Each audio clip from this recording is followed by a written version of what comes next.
L'art est dans la rue. On essaye cette année de décliner les transversalités dans la rue où on va pouvoir voir des artistes nous proposer dans l'espace urbain, dans l'espace extérieur, des mélanges de cirque, de danse, de théâtre, d'exposition, de plasticiens. Voilà, on a essayé de proposer au public, de montrer au public que cette rue qu'on traverse chaque jour, parfois sans y faire attention, est un espace poétique, est un espace d'expression artistique très fort et que certains grands artistes s'y sont investis depuis plusieurs années et proposent des choses assez exceptionnelles. Le cabaret, donc évidemment, il n'était pas question de tout décentraliser dans la rue. Il s'agissait de trouver un juste équilibre entre l'extérieur et l'intérieur. Et à l'intérieur, nous aurons bien sûr dans la salle Anacaona de grandes prestations du théâtre classique, l'illusion comique, de Corneille. On aura Jacques Martial et le cahier de retour au pays natal, etc. Et puis au cabaret, bien sûr, un espace comme le cabaret qui est un espace d'émergence. On va pouvoir découvrir, redécouvrir Stevie Maï pour 3 soirées exceptionnelles. Également Lynn Udino, voilà, qui est une chanteuse lyrique qui mélange les genres et les styles, qui est une artiste voilà, qui est en pleine émergence. Et puis d'autres formes que la musique au cabaret également, comme le parcours sensoriel, qui est un parcours plastique et d'installation plastique et lié à l'événement Imaginez maintenant qu'on a découvert en juillet au Fort d'Elgrès.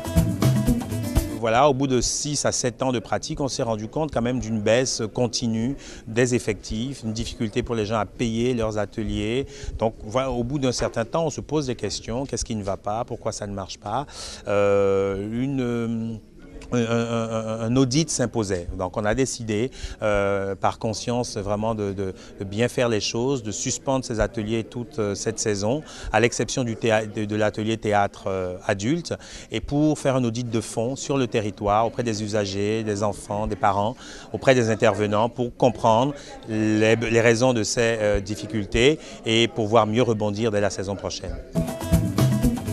C'est un événement qui nous avait été, qu'on a pris au pied levé la saison dernière et dont on a relevé le défi avec beaucoup de succès. C'est une opération nationale qui concernait 9 villes de France et la Basse-Terre en faisait partie et l'archipel était opérateur. Et ça a été un succès au niveau national, environ 100 000 spectateurs et l'archipel n'a pas démérité puisqu'au Fort d'Elgrès, on a atteint 5 000 spectateurs au cœur de la Nuit Blanche. Donc le bilan national étant réussi, les commanditaires, le Conseil de la création artistique nous ont demandé de renouveler l'expérience l'année prochaine. Alors, ce ne sera pas en juillet comme cette année-ci, ce sera plutôt 24, 25, 26 juin, donc 3 jours au lieu de 4 jours. On a ramené ça un peu plus tôt parce que début juillet, c'était un peu compliqué pour plein de raisons.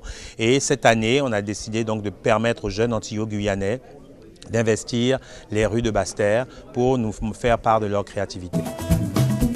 On ne pouvait pas louper ça parce que c'est important. Donc au cours du lancement de saison, il y aura un clin d'œil qui sera fait à Génie Alpha de manière très simple pour ne pas alourdir ou plomber indéfiniment la soirée. Mais plus tard dans la saison, l'ensemble de l'équipe de l'archipel est tout à fait d'accord pour rendre un hommage un peu plus appuyé à cette grande dame avec des témoignages, peut-être un récital poétique. Enfin, on verra, on va y réfléchir et les gens seront avisés. Et puis à Patrick Saint-Éloi, les enfants qui vont chanter ici en chorale le 22 et le 23 octobre, au cours de cette soirée où des enfants rendent hommage aux grands artistes guadeloupéens. Un hommage spécial sera rendu à Patrick Saint-Éloi. La plupart des représentations théâtrales de danse ou de cirque ont une représentation scolaire, toujours. C'est l'après-midi, le vendredi ou le jeudi. Bon, voilà.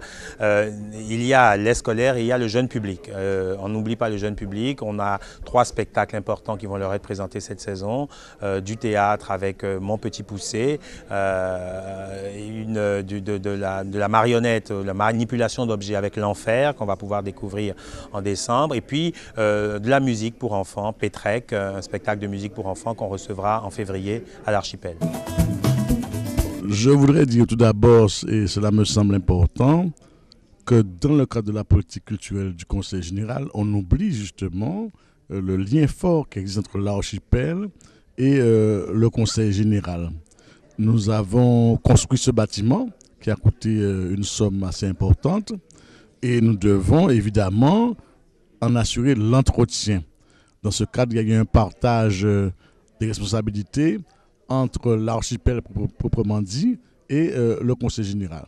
Et évidemment, il y a une subvention de fonctionnement qui est assez importante, puisque avec l'État, nous sommes dans des pourcentages de 60 à 70% d'intervention, l'État entre 40% à peu près.